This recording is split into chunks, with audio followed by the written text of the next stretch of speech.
تو ایک بوڑھی عورت جس کا نام ہے زنیرہ اسلام قبول کرتی، قبیلہ بنو مخزوم کی لونڈی ہیں۔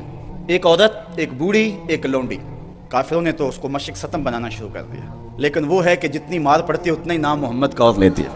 میں نے کسی جگہ پڑھا اس کی ہڈیوں میں گودا نہیں تھا، اس کے رسول بھرا ہوا تھا۔ جب اس کا ظالم آقا کوڑے مارتا نا تو وہ کوڑے کی ضرب سے گر پڑتی ہے، اٹھتی ہے تو پھر حضور کا نام لیتی ہے۔ اس کے آقا کو بڑا غصہ آیا، اس نے کوڑے کی رسی اس کے گلے میں ڈالی اور گلے میں ڈال کر کے تاؤ دیے، یہاں تک کہ اس کی آنکھیں باہر آ گئیں۔